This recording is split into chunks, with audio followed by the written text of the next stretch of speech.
édition.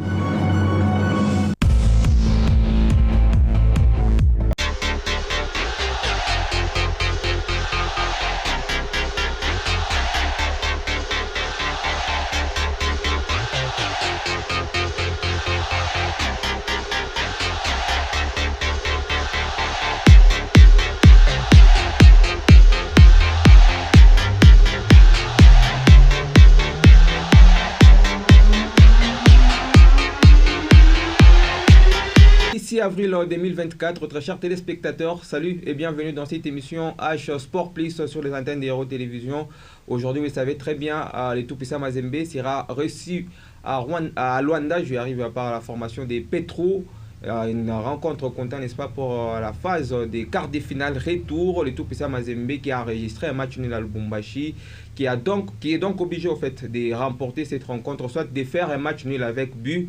C'est la grande mission qu'a le tout-puissant Mazembe. Alors, madame, monsieur, aujourd'hui, on ne va pas parler seulement de la Ligue des Champions. On va vous parler également de la Lina Foot, la 29e édition qui se poursuit. Mais attention, il y a cette très bonne nouvelle pour certains clubs, en fait, mais une mauvaise, je peux dire ainsi, pour d'autres.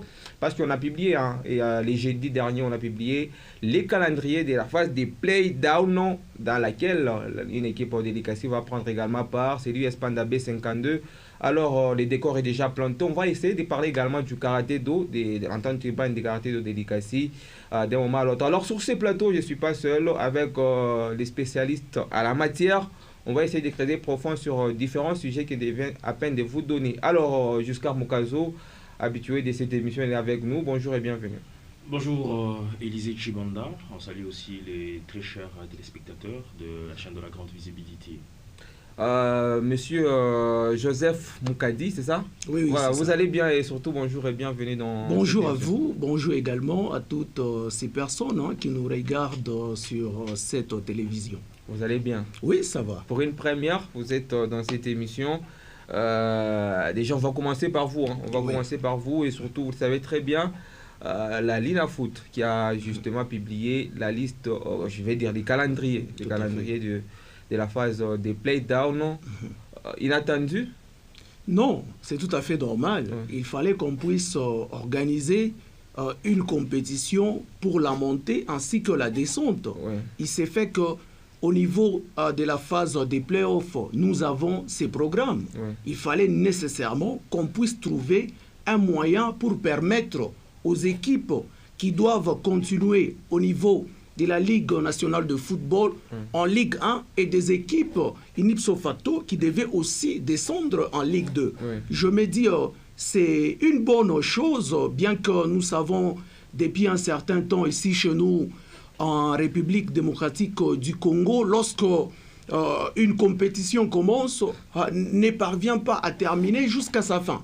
Vous allez voir que cette Ligue des champions a changé de formule cette année. Dans les années précédentes, il y avait une autre formule. Mais aujourd'hui également, nous avons d'autres formules. Il fallait nécessairement trouver un moyen, soit une solution palliative pour permettre à la montée ainsi qu'à la descente des différentes équipes qui participent à cette 29e édition de la Ligue nationale de football. Et surtout, rappelons que cette fois-ci, ça va se jouer en aller tout simplement. Oui, nous sommes habitués, je le disais. Même la phase classique de la Ligue nationale de football cette année n'a pas eu... Mais il y a quand même les playoffs qui vont se jouer en dimanche. Écoutez, c'est là où il n'y a pas du sérieux dans le sport congolais. Parce que nous le savons très bien. Lorsqu'on alors, il ne faut pas dire que nous sommes habitués. Non, nous sommes habitués. Parce que ce n'est pas normal. Bon, nous sommes habitués. C'est notre façon de vivre ici chez nous en République démocratique du Congo. Nous sommes tellement habitués à des mauvaises pratiques. Mais il faudra que ces mauvaises pratiques puissent au moins changer. J'étais en train de parler de cette phase classique qui n'avait pas connu sa manche retour. Vous le savez très bien. Même le match... qu'attendaient beaucoup plus des sportifs au niveau du Grand Katanga entre l'équipe ici de tout-puissant Gleba Mazembe ainsi que la formation de Lupopo n'avait pas eu lieu. Alors que les équipes s'étaient déplacées jusqu'à Kalemi, question de jouer ces matchs. Oui. Mais à la dernière minute, je dirais même à la dernière seconde, il n'y avait pas moyen que ces matchs puissent se jouer. Oui. Pour rentrer dans la logique des choses, il faudra que nous puissions avoir une bonne compétition. Okay. Aujourd'hui, nous décrions pourquoi est-ce que la Ligue nationale n'est pas médiatisée. Pourquoi est-ce que la Ligue nationale de football n'a pas un sponsor qui peut mettre les paquets, question de permettre de vendre aussi l'image de la République démocratique du Congo. Voilà. Nous les voyons ici avec des nations telles que la Côte d'Ivoire. La Côte d'Ivoire organise une Ligue 1 qui passe sur une chaîne des télévisions internationales. Je m'étais ici de citer cette chaîne question que je sois taxé par les services commerciaux des Héros Télévision. Mais il faudra dire que ce sont des choses que la RDC doit nécessairement essayer de copier. Voilà, essayer de copier, c'est surtout qu'on a toujours dit les bonnes choses, on peut copier. Jusqu'à Mukazo, la phase des play-down qui va se jouer en une manche, est-ce une bonne idée de la part des organisateurs de la Ligue en foot? Oui, c'est une bonne idée, mais la manière dont on a procédé, moi, je n'ai pas aimé. Je n'ai pas aimé, pourquoi? Parce que ça débute les 12 et on n'a pas eu peut-être le temps de mieux préparer les clubs qui doivent participer. Vous avez peut-être des clubs aujourd'hui comme IS Panda qui se retrouvent en grande difficulté, pas de président, il n'y avait pas d'entraînement, pas de préparation. Des clubs comme Bazano qui se retrouvent en grande difficulté, pas de président, pas d'entraînement tout ce temps ici. Mais quand même, on se réveille d'un bon matin, un jour, on se dit que non, on doit publier les calendriers aujourd'hui. Tout ce temps ici, on attendait quoi pour publier ces calendriers-là? Ça ne coûte rien. Et je me dis peut-être, ça peut aussi jouer quelque part sur la préparation de certaines équipes, parce qu'ils n'ont pas eu le temps de se préparer. La compétition démarre le 12, et c'est un match seulement. Et du coup, tous les clubs seront déterminés à jouer à fond pour essayer quand même de ne pas être relégués. Vous voyez, ce qui n'est pas bon. Alors, je pense, parce que dès les débuts, on avait le doute, on ne pouvait pas penser que ces play-down sera organisé. Il y avait des doutes, on ne sait pas, tout ça. Et du coup, ça va aussi prendre un temps. Par là, quelque part, on se pose aussi des questions. Est-ce que la Coupe du Congo sera organisée ou pas? C'est aussi un dossier. C'est aussi un dossier parce que... Moi, je pense que cette année, il n'y aura pas de Coupe du Congo. Ça, c'est ma façon de voir les choses. Le problème aussi, c'est que le CONOR ou la fédération qui a décidé et dire que non, on doit qualifier 3 seulement pour ces playoffs, et l'autre là qui doit participer aux compétitions africaines viendra de la Coupe du Congo. Et avec ces temps ici où nous sommes, il y a les play-down qui doivent démarrer, et pendant que dans ces play-down là, il y a des équipes qui doivent participer aussi à la Coupe du Congo. Et lorsqu'on entend parler partout que non, la Coupe du Congo, la formule doit changer pour cette saison, la formule va changer, Mazembe, Lupopo, tous vont participer à la Coupe du Congo. Et du coup, est-ce qu'on a assez du temps pour organiser la Coupe du Congo pendant qu'on sait que la saison sportive, selon la FIFA, prend fin, c'est les 30 mai, je pense. Tout à fait. Les 30 mai. Pour débuter au mois d'avril. Pour débuter au mois d'octobre. Au mois d'octobre. Oui. Ça prend fin le 30 mai. Alors, est-ce qu'on aura encore du temps? Qu'est-ce qu'on attendait pendant tout ce temps ici? Nous devons nous habituer avec la RDC. Nous avons toujours parlé d'habitude. Lorsqu'on doit s'habituer... C'est vraiment une habitude pour notre pays. C'est vraiment une habitude pour notre pays. Et finalement, c'est pas normal parce que c'est... Il y aura des dérogations. Ça ne sera pas la première fois. On aura ces dérogations. Nous avons vécu ça même sous les temps lorsqu'on avait Yav Chibal Péasonam qui était président de la Ligue nationale de football. Il n'y avait pas aussi la Coupe du Congo qui s'était organisée dans les délais. Et il avait demandé une dérogation. Nous sommes tellement habitués à des mauvaises pratiques. Donc, nous devons nous attendre. Pour moi, je me disais que cette année, il ne fallait pas organiser au moins la Coupe du Congo. Pourquoi? Pour moi, c'est que je me disais... Mais s'il ne fallait pas organiser la Coupe du Congo... Il fallait considérer juste la phase des playoffs. Le premier, le deuxième, le troisième, jusqu'au 4e. Oh là là. Oui, question question de ne pas élastifier notre championnat et même notre calendrier sportif, parce que d'ici là, ça sera le 30 mai. Aujourd'hui, nous sommes les 6. Dans peu de jours, nous serons déjà au mois de mai. Et si on ne vient pas attirer attention, franchement, un jour, nous risquerons d'être suspendus cette fois-ci par la CAF. Okay. Et si la CAF ne parvient pas à les faire, je pense que même la FIFA, qui est même ici l'organe fêtière du football, pourra statuer sur la situation de la République démocratique du Congo par rapport au sport. Parce que nous le savons très bien. Et là où je n'étais pas d'accord, s'il vous plaît que je termine, là où je n'étais pas d'accord avec Giscard, c'est quand il disait qu'il n'était pas d'accord de cette façon de faire les choses. Selon lui, il s'attendait à quoi? C'est vrai, je ne suis pas habilité à lui poser des questions. Moi, je me dis, il s'attendait à quoi? Il s'attendait à parce des manches. Il devait y avoir nécessairement des équipes qui doivent rester en Ligue 1 et d'autres équipes qui doivent être reléguées. Et si on ne parvenait pas à organiser cela... Alors, on retient quoi? C'est une bonne idée de jouer en une manche ou soit c'est une mauvaise idée parce c'est une bonne idée. C'est une bonne idée parce que nous sommes habitués à des mauvaises choses. Et donc, on doit rester dans des mauvaises choses. Non, espérons que une fois que nous aurons les présidents au niveau de la FECOFA, il va essayer d'organiser... les sports au niveau de la République démocratique du Congo. Et Giscard, dans son speech, il parlait par rapport à cette date, selon lui, la date du 12, les équipes ne vont pas suffisamment se préparer. C'est faux et archi-faux. Les équipes, ils ont au moins 6 jours de préparation. Dans 6 jours de préparation, ils peuvent au moins bien se préparer. Alors puisqu'on doit parler autre chose, jusqu'à on retient quoi? Non, moi peut-être, je ne sais pas si M. Joseph m'a très bien compris. Je disais, je ne suis pas d'accord de la manière dont on a procédé pour publier les calendriers. On devrait les faire très bien avant. Ça nous met en difficulté avec l'organisation aussi de la Coupe du Congo et aussi avec le club. Pourquoi j'ai dit ça? Il y a plusieurs clubs qui se retrouvent dans des difficultés énormes. Notamment est-ce que vous êtes sûr que cette année il y aura une Coupe du Congo? Moi, je ne pense pas. La FECOFA, l'Econor a dit que non, il y aura la Coupe du Congo. C'est ce qu'on nous a dit. Mais c'est décevant. C'est très décevant. Alors, puisse organiser la Coupe du Congo. Alors, plusieurs clubs se trouvent dans des difficultés énormes. Alors, le temps aussi des préparations. Parce qu'aujourd'hui, si vous demandez à Panda, les joueurs ne sont plus là. Il y a ceux-là qui sont, je ne sais pas moi, à Kolosi, ceux-là qui sont à Lubumbashi, le temps de revenir, tout ça, de se mettre en groupe, préparer cette compétition, aller à Lubumbashi. Tout ça, ça prend un peu du temps. Et aussi, lorsque vous prenez peut-être la zone de Kinshasa, je pense qu'il n'y a pas des équipes de l'Est. C'est pas moi s'il y a des équipes encore de l'Est. C'est pas le Dauphin Noir qui doit venir à Kinshasa.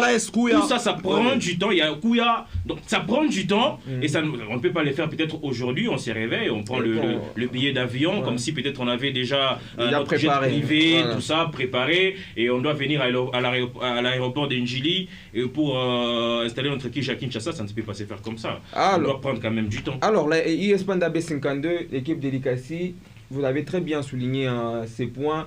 Pendant qu'il y a par exemple la formation des Simba qui se préparait déjà bien avant pour cette phase des play-down, mais IS Panda était je sais pas moi, un peu oublié. Je sais pas, est-ce une bonne nouvelle d'abord de cette publication parce qu'à un certain moment on pensait pas voir ces play-down pour permettre à IS Panda B52 d'être retenu.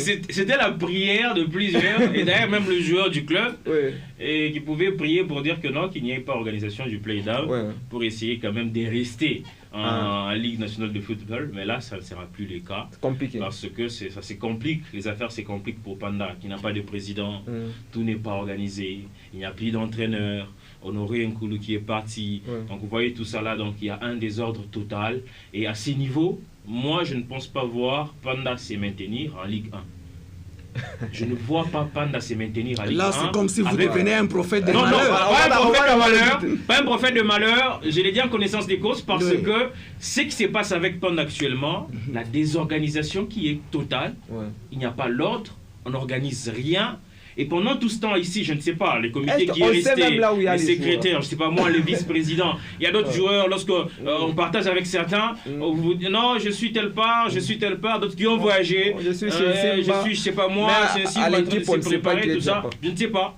Vous voyez, avec tout ça là, c'est un désordre total. On n'a pas eu le temps, peut-être, je pense, avec ce comité qui est resté, c'était peut-être le temps de mieux se préparer, de préparer les joueurs qui sont restés, de chercher comment préparer l'équipe. Si le président qui a démissionné, il est parti, oui, il est parti. On doit penser à autre chose, à l'avenir de l'équipe aussi. Mais si on n'a pas peut-être, on n'a pas, je ne sais pas moi, cette volonté-là, ou je ne sais pas moi, on a fourni aussi ces efforts-là, et on se sent quand même épuisé à la fin, on doit chercher aussi d'autres personnes qui doivent venir nous prêter la main pour essayer de faire sortir Panda de l'eau. Aujourd'hui, Panda qui est dans des difficultés énormes. Et on s'est dit, est-ce que Panda va résister ou quand même essayer de rester en Ligue, en Ligue nationale, en Ligue 1? On ne sait pas. Et moi, avec ce que je vois, je me dis que Panda jouera la Ligue 2 la saison prochaine. Monsieur Joseph, est-ce qu'un Panda peut s'en sortir dans cette phase de play-down, parce qu'on le sait très bien, l'équipe n'a pas de président officiel?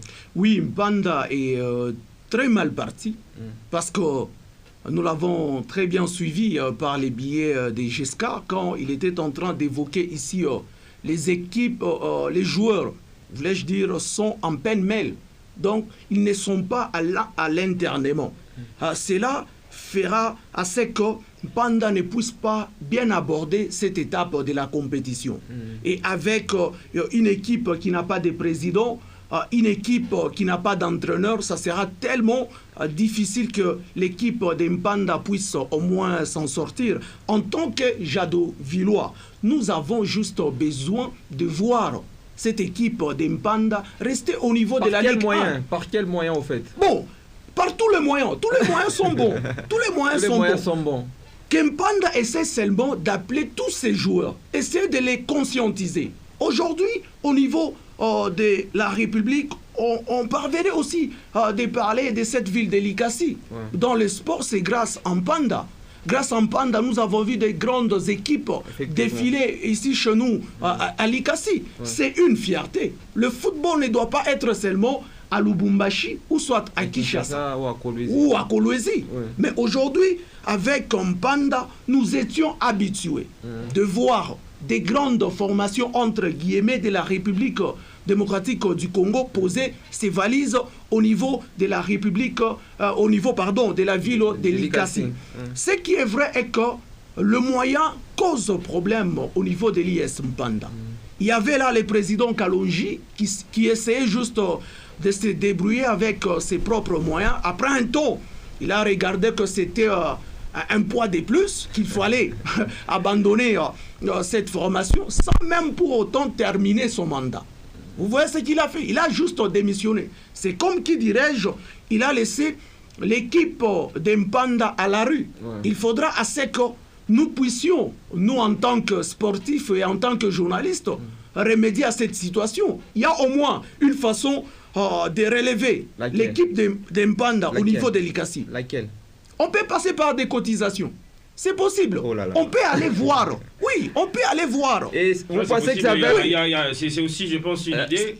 C'est aussi pour que la ville de Likasi ne puisse pas au moins ne pas avoir son représentant au niveau de la Ligue 1. Est-ce que vous pensez qu'avec les cotisations dont vous parlez là, ça peut pallier à ces grands problèmes, peut-être des primes de joueurs, parce que quand on vient jouer, hein, quand même, on s'attend quand même à quelque chose à la fin du match. Oui, c'est possible. D'abord, par rapport aux moyens de transport, il est possible que M. Giscard puisse se dépenser, engager juste un $50 à titre d'exemple. Qu'il donne juste pour les transports. Il y aura aussi une autre personne, un autre sportif qui donnera cette somme. À Likasi. Oui, à Likasi. Ou soit nous pouvons aller toquer au niveau ici de l'équipe. Je prends ici, c'est une équipe de la GECAMINE, une société étatique. On peut aller toquer à la GECAMINE, question de trouver un petit moyen pour permettre à l'équipe d'Mpanda de ne pas sombrer. Si l'équipe d'Mpanda sombre, même notre stade ici n'aura pas au moins de réhabilitation. Si notre stade doit être réhabilité, il faudra assez qu'Mpanda reste dans la compétition. Au cas où Panda quitte la compétition, franchement, les stades que nous voyons qui étaient en bon état va commencer petit à petit à s'effondrer. Alors, Juscar, que faire pour... Ça c'est une autre question, parce que même l'entretien du stade... Même l'entretien, c'est tout un problème. Peut-être on même si Panda aujourd'hui joue la Ligue 1, donc il n'y a plus d'entretien. Effectivement. On peut en parler Alors, quels sont les moyens pour peut-être sauver IS Panda? Je peux peut-être soutenir aujourd'hui cette idée de monsieur Joseph. Cotisé. Parce que c'est peut-être l'idée aujourd'hui, parce que Lupopo aussi le faisait. Il y avait aussi plusieurs, pas seulement Lupopo, il y a Renaissance, il y a plusieurs clubs. Opération Panier. Opération Kitunga, oui. Avec plusieurs clubs, et surtout avec le club quinois. Ça s'est passé avec beaucoup plus de clubs quinois. Et du coup, ça a permis quand même à Renaissance vraiment de faire du grand monde, tout ça. Et quand même, les quinois ont pris cette conscience-là. Et chacun pouvait venir, que ce soit avec un 5 000 francs, un 10 000 francs, donné pour essayer quand même de maintenir cette équipe-là en vie. Alors, aujourd'hui avec Panda, je pense que c'est ça l'idée, parce qu'aujourd'hui, si on veut aller dans ce sens où on doit chercher ou appeler quelqu'un de bonne volonté pour aider Panda, je pense que ça doit prendre du temps. Ça doit prendre du temps. On l'a dit durant plusieurs semaines ici. On a dit, on a parlé, on a crié, mais rien n'a été fait. Mais moi, je pense que c'est ça l'idée. On peut marcher avec cette idée-là. Et je pense que ça peut quand même quelque part sauver d'une part cette équipe et faire comprendre aussi aux joueurs que la situation est dure. On ne peut pas quand même, vous ne pouvez pas commencer à exiger grande chose pour dire que non, salaire ou je sais pas moi, prime. Il y aura quand même quelque chose avec des cotisations. C'est juste question aussi de le faire comprendre pour un temps, et par après on va voir comment est-ce que la situation peut marcher. En attendant, pour chercher comment trouver d'autres situations, d'autres solutions, pardon. Et du coup, là, on peut relever aussi ces clubs, mais quand même, on peut y aller avec ça. Il y a la mairie qui existe, il y a les communes qui existent, on peut aller toquer partout et il y aura des solutions. Et surtout, il y a la commune de Mpanda qui existe. Il y a la commune de Mpanda qui est là, qui existe avec la redevance minière. Si Espanda est en train de peut-être de sombrer dans la phase des play-down, dans la phase des play-off, Lupopo est aux anges après sa précieuse victoire devant le Lubumbashi Sport sur la marque d'un but à 0 bien marqué par Junior Bayano sur un penalty qui reste jusque-là un peu discutable. Tout à fait. Lupopo qui commence à se retrouver, est-ce que c'est... il met la pression sur son challenger qui est peut-être le tout-puissant Mazembe. Oui, c'est une compétition, et puis une compétition qui doit devoir qualifier les équipes au niveau de la République démocratique du Congo, aux interclubs de la CAF. Donc, Lupopo, après avoir passé quelques jours à l'est de la République démocratique du Congo, a amené un bon résultat.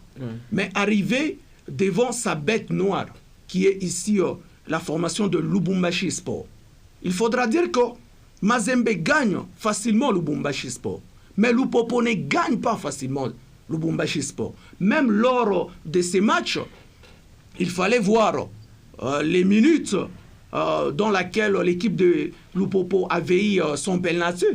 Et c'était vers la 90e minute. Vers les temps additionnels, je ne sais pas, l'arbitre de la partie était piqué par quelle mouche pour accorder. Il n'y avait pas faute. Bon, moi je me dis, il n'y avait pas faute. Par contre, il y avait simulation.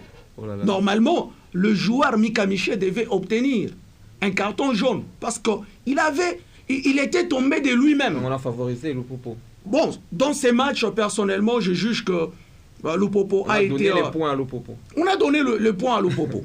On a donné franchement 3 points à Lupopo sans pour autant donner grand-chose à cette formation de Lupopo. C'est vrai, sur le plan de la possession, la formation a dominé tout le match. Mais en termes d'occasion, Lupopo a passé par des moments très difficiles.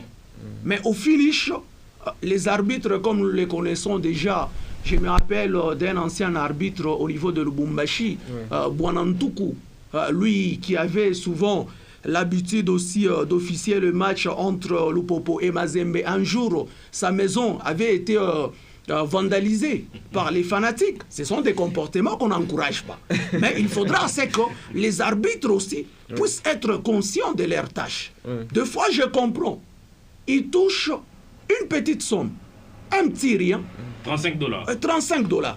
Un père de famille il est en train d'officier un match, il vous touche 35 $, avec les risques que nous connaissons très bien ici chez nous en République démocratique du Congo. C'est tellement difficile. Pour moi, je me dis aujourd'hui, c'est une honte pour toute une république que nous puissions avoir un arbitre seulement qui fait la fierté de la République démocratique du Congo, Jean-Jacques Ndala. Il n'y a que lui. Il était parfois accompagné par Bwana Safari, mais depuis un certain temps, Safari est presque dans les oubliettes. Ce sont là des choses que la RDC doit nécessairement corriger. Alors jusqu'à, si on peut très bien rester sur cette rencontre Lupopo-Lubumbashi Sport, Monsieur Joseph qui nous dit qu'il n'y avait pas pénalty, Lupopo favorisé, est-ce vrai? J'aimerais d'abord revenir en arrière. Lorsque je regarde Lupopo qui joue à Kindu, je me dis Lupopo, ça sera dur, ça sera difficile avec tous les cadres qui sont partis, les Bayanais des autres, Patou Kabangu qui est oublié à Lubumbashi pour des problèmes internes, tout ça. Et quelque part, je ne m'attendais pas à cet exploit-là de Lupopo.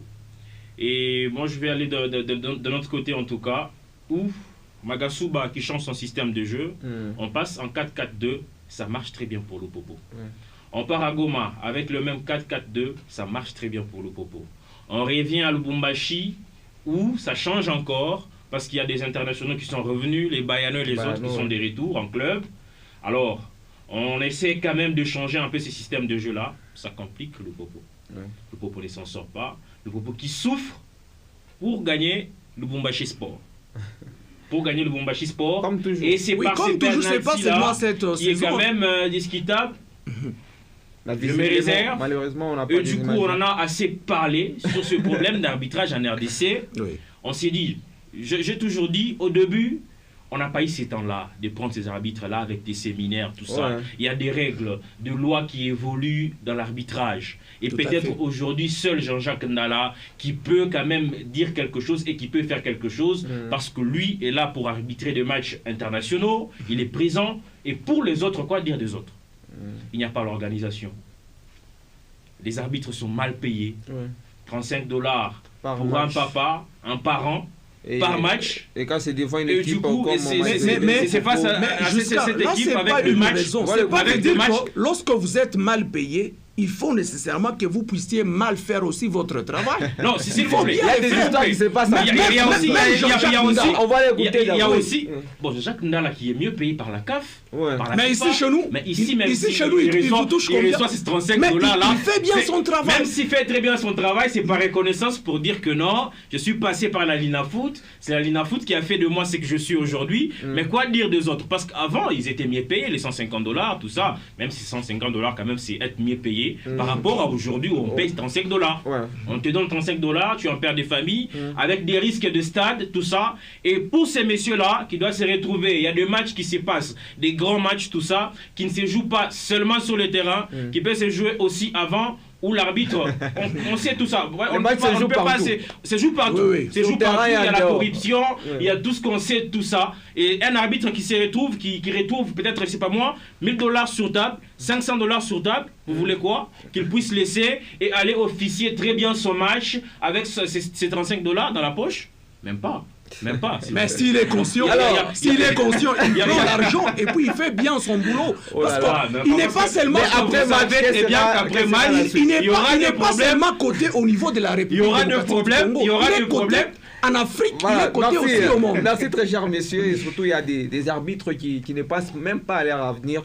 Parce qu'on lui donne l'argent et puis au finish, il donne quand même des victoires aux grandes équipes, si on peut le dire comme ça. Il y a également cette équipe de Kindu, de Fait Noir, qui continue. Bon, après, les forfaits qui sont venus, vous savez très bien, cette équipe est tombée à Lubumbashi, alors que l'équipe a très bien commencé cette phase des playoffs. Est-ce que l'équipe est un peu démoralisée après les forfaits? Non, je pense que l'équipe n'est pas du tout démoralisée.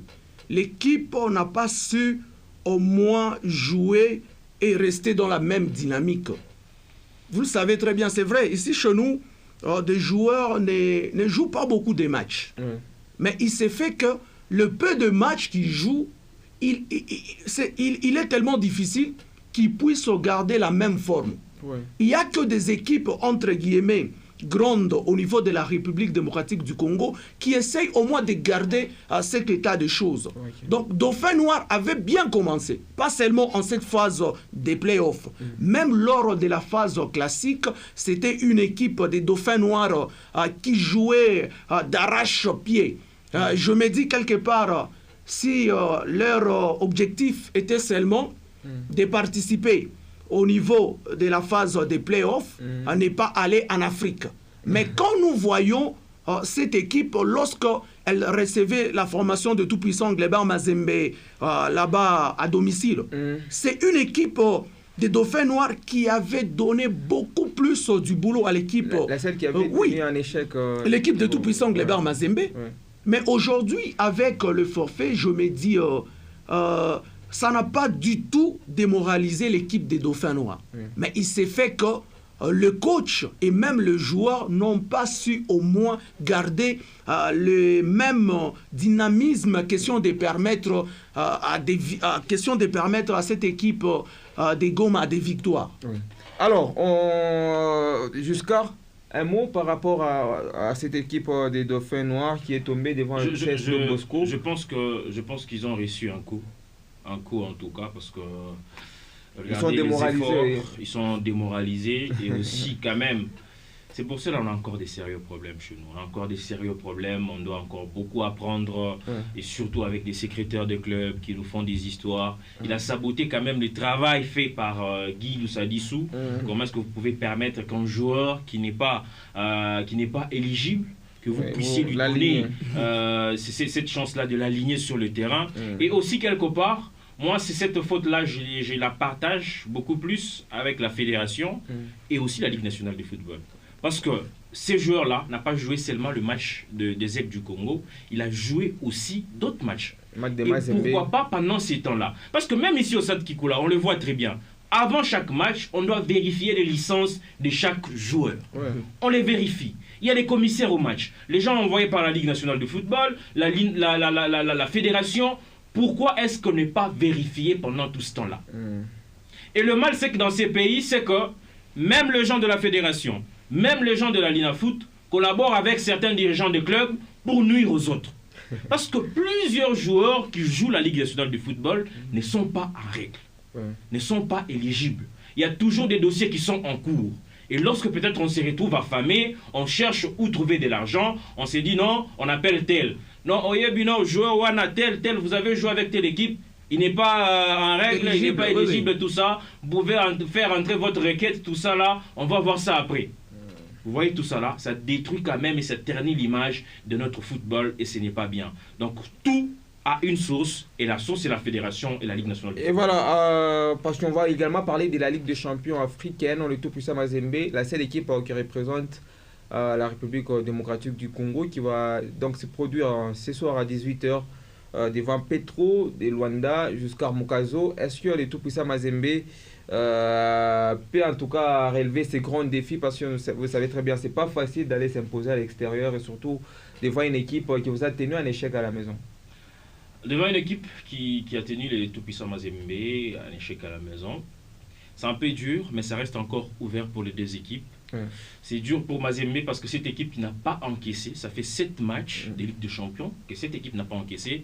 Ça fait aussi, depuis le mois d'octobre 2023, que cette équipe n'a pas perdu de match. Depuis octobre. Donc c'est une équipe quand même qui monte en puissance en Afrique, qui a trouvé quand même cet équilibre-là. Ça fait déjà 3 ans. Mazembe avait perdu devant ma Mélodie. Hein? Mazembe qui a perdu devant ma Mélodie à l'extérieur. Lors de la 6e journée. Mais à ces niveaux ou à ces stades de la compétition, et d'ailleurs j'avais aimé les discours de leur entraîneur Alexandre, qui a entraîné Porto, qui a entraîné Braga, aujourd'hui avec Petro. Donc vous sentez que c'est quelqu'un qui a cette touche-là, qui a de la matière, qui a tout ce qu'il faut. Et je me dis, avec Mazembe, bon, on a Lamine Ndiaye aussi qui connaît très bien le football africain, et d'ailleurs qui a rencontré cette équipe il y a 3 ans aussi. Alors, je me dis à l'extérieur, si peut-être ici à Lubumbashi, Mazembe a essayé de titiller quand même cette équipe-là avec plusieurs occasions. Et d'ailleurs, leur entraîneur l'a dit, c'est une première qu'on joue avec une équipe qui trouve beaucoup d'occasions comme ça. Sans pour autant marquer. Sans pour autant marquer, oui, il y a la nonchalance, tout ça des attaquants, tout ça, la lucidité qui a manqué un peu. Surtout avec, mais pour cette fois-ci, un bon gardien. En Angola, à Luanda, ça demande beaucoup plus de lucidité du côté Mazembe. Ouais. Lorsque vous trouvez une occasion, il faudra en profiter et être juste et précis devant le but. Lorsque vous ratez cette occasion-là, ça peut mal sonner chez vous. Donc, à Mazembe de bien jouer le coup aujourd'hui, ça peut jouer. Mazembe a encore ces chances-là de se qualifier. Il a encore ces chances-là de se qualifier. Est-ce qu'il peut les faire? Et c'est possible de les faire. Ouais. C'est possible de les faire. On a vu hier Mamelodi Sundowns face à Young Africans. Ouais. Young Africans, si quand même, ils pouvaient jouer leur coup à fond, ils pouvaient éliminer Mamelodi. Ouais. Ils pouvaient éliminer Mamelodi. Alors là, c'est notre compétition. On sait que ça ne sera plus Mamelodi. Donc là, la motivation est tout autre. La détermination est tout autre aussi pour les Corbeaux. Je pense qu'ils iront avec cette obligation-là de se qualifier. Comme Lamine Ndiaye pouvait le dire, la qualification va se jouer à Luanda. Alors pour tous les deux équipes, la qualification se jouera à Luanda. Alors pour Mazembe, il y a 50% à côté. Pour Petro de Luanda, il y a aussi 50% à côté. Parce qu'ils ont joué. C'est beaucoup donné à Mazembe. moi, je parlerai de 55 pour Petro parce que Petro, cette formation est en train de jouer à la maison. Mazembe également a été tenu un échec à la maison. Oui, il n'y a pas de problème. Mais si nous essayons de faire une étude comparative entre les deux formations, vous allez voir que la formation de Petro n'a pas perdu un match à la maison. Cette formation a eu la chance d'aller gagner en retour comme en aller à la formation de l'Étoile du Sahel. Donc c'est une formation à ne pas sous-estimer. Moi, je me dis, cette année, la formation de Petro est en train de venir avec pompe, avec puissance. Il est vrai que le match, lors de la phase aller au niveau de la Kamalondo, n'a pas tourné à l'avantage de nous, les Congolais. Espérons, bien que ça reste difficile, mais pas impossible. Voilà pourquoi j'étais en train de dire que Petro a au moins 55% 55% des chances de la qualification et la formation de Mazembe à 45%. Et d'ailleurs, j'ai bien suivi les coachs Mamadou Lamine Ndiaye lors de son point de presse. Il était en train de dire que son équipe avait eu beaucoup d'occasions, mais sans pour autant marquer. Et aujourd'hui, ça sera un autre match. Un autre match dans le sens où, quand Petro évoluait à la Kamalondo, c'est une formation qui évoluait beaucoup plus à la défensive. Et cette formation procédait par des contre-attaques.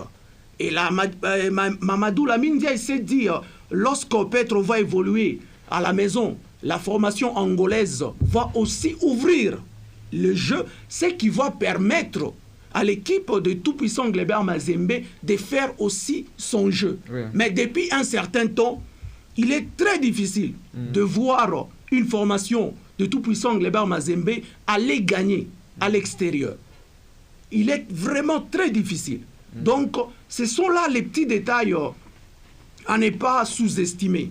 Et si Mazembe a besoin de remonter ou même de se qualifier, la formation de Mazembe aura juste besoin de commencer avec les 11 de Lubumbashi, mais en y apportant au moins une modification. Sans Fofana qui ne sera pas là. Oui. Vous pensez que Mazembe peut Mazembe, parce que Fofana c'est aussi un pion majeur dans l'équipe. Oui, un pion majeur, mais lors du match aller, il n'a pas donné. Il a donné, mais il n'a pas su apporter la qualification et même la victoire à l'équipe de tout-puissant Glebert Mazembe. Il y a aussi un certain Patient Mwamba. Il faudra que ces derniers ne puissent pas commencer le match d'aujourd'hui. Alors, jusqu'à vous connaissez un certain Oscar Karbit Chicom. Voilà, un garçon qui a fait une très belle prestation lors du match aller. Très bon joueur. Parce qu'il doit être titularisé. Un jeune talentueux d'ailleurs, qui mérite d'être titulaire à Luanda. Car c'est lui d'ailleurs qui avait ce poids-là du match à Lubumbashi, qui a raté plusieurs occasions. Et pour cette fois-ci, je pense qu'il a appris. Car pour lui d'abord, c'est une première de jouer les quarts de finale de la Ligue des Champions. Et d'ailleurs, il a eu cette expérience-là. Il peut aussi apprendre de ces erreurs-là du match aller pour enfin rectifier au match retour. Et voilà, donc... un petit mot par rapport À Oscar. À Oscar. Ouais.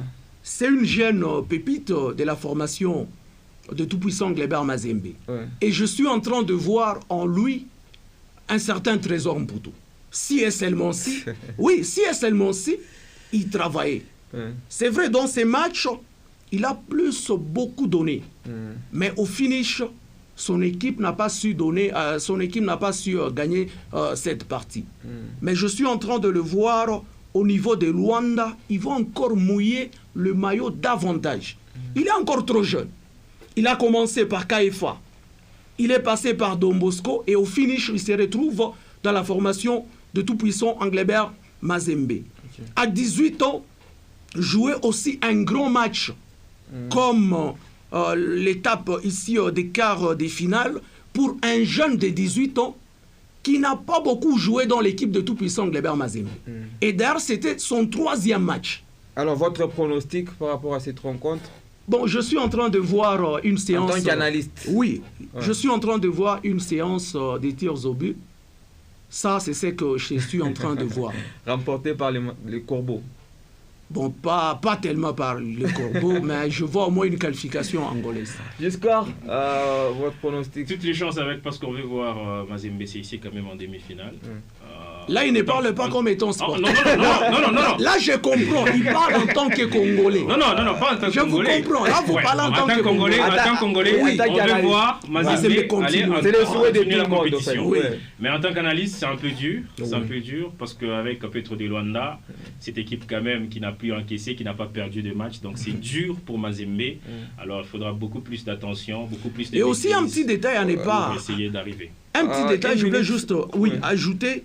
Il faudra dire qu'en 2009, la formation de tout-puissant Glebert Mazembe avait battu la formation de Petro Atlético en aller comme retour. Ouais. Il est vrai que la configuration n'est pas presque la même. Ouais. Si nous essayons de prendre la génération des Trésors Mputu, des Pamphile Miayo, des Deo Kanda, et cette génération aujourd'hui que nous retrouvons, oui, des Patou Kabango à l'époque, c'était une génération glorieuse de l'équipe de tout-puissant Glebert Mazembe. Et aujourd'hui, dans cette formation, il n'y a pas ces genres de joueurs, mais en tant que Congolais... Merci très cher monsieur Joseph Moukadi. Nous sommes pratiquement à la fin de cette émission Sport Plus. Alors, monsieur Joseph, un dernier mot, merci et surtout merci beaucoup d'avoir répondu à notre invitation. C'est à moi de vous dire merci. Merci à Hero TV, merci également à vous pour l'occasion que vous m'avez donnée encore une fois de parler du sport au niveau de la ville de Likasi. Jusqu'à, c'est toujours un plaisir de partager le sport avec vous. Un grand plaisir de partager avec vous ensemble et aussi à monsieur Joseph. Voilà. Alors, merci également à tous les téléspectateurs d'Hero Télévision. Malheureusement, on devait parler aussi du karaté, mais l'État nous a un peu pressé. J'y crois, la semaine prochaine, on va revenir sur les dossiers du karaté à Likasi. Alors, c'était un grand plaisir, très chers téléspectateurs. On vous laisse accompagner de nos programmes. D'ici là, portez-vous très bien. À très vite.